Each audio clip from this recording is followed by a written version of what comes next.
mga anyong lupa at anyong tubig. Tinatawag na topografiya ang pisikal na katangian ng isang lugar o rehiyon.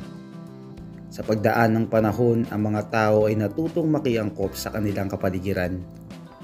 Sa kasaysayan ng sangkatauhan, ang mga kauna-unahang kabiasnan ng daigdig ay umusbong malapit sa mga lambak-ilog. Kabilang dito ang mga lambak ng Tigris-Euphrates, Indus, Huangho sa Asya, at tambak-ilog ng Nile sa Africa. Ang mga bulubunduking lugar ay kadalasang nagtataglay lamang ng maliit na populasyon. Kapansin-pansing ang pinakamataas na bundok sa buong daigdig ay matatagpuan sa Asya, tulad ng Everest na merong 29,028 na talampakan o 8,848 na metro. Sa Africa, ang pinakamataas ang Kilimanjaro na mayroong 19,340 na talampakan o 5,895 na metro. Sa Europe, ang Elbrus sa Russia na mayroong 18,510 na talampakan o 5,642 na metro. Pinakamatataas na bundok sa daigdig: Everest, 8,848 meters.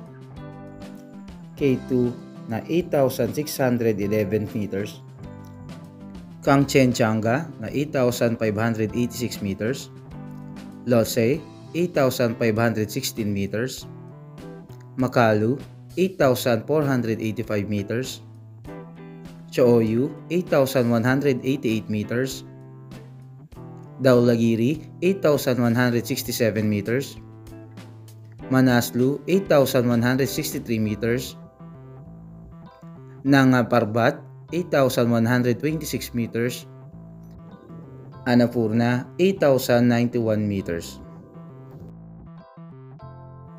Matagal ding panahong apat na karagatan lamang ang kinikilala sa daigdig: Pacific, Atlantic, Indian at Arctic. Noong 2000 lamang itinakda ng International Hydrographic Organization ang isang panibagong karagatan na pumapalibot sa Antarctica, ang Southern Ocean na umaabot hanggang 60 degrees south latitude. Mga karagatan sa daigdig. Pinapakita sa chart na to ang 5 karagatan sa daigdig: ang Pacific Ocean, Atlantic Ocean, Indian Ocean, Southern Ocean at Arctic Ocean. Ganun din ang kanilang lawak, average na lalim at pinakamalalim na bahagi ng bawat isa. Matatagpuan sa mga karagatan ang ilang pinakamalalim na bahagi ng daigdig. Pangunay sa talaan ang Challenger Deep sa Mariana Trench na nasa kanlurang bahagi ng Pacific Ocean. Iba pang malalim na trench ay ang Puerto Rico Trench sa Atlantic Ocean, Java Trench sa Indian Ocean at Eurasia Basin sa Arctic Ocean. Marami pang dagat na matatagpuan sa daigdig na kadalasang bahagyang napaliligiran ng mga lupain. Pinakamalaking dagat sa daigdig ang South China Sea, Caribbean Sea at Mediterranean Sea.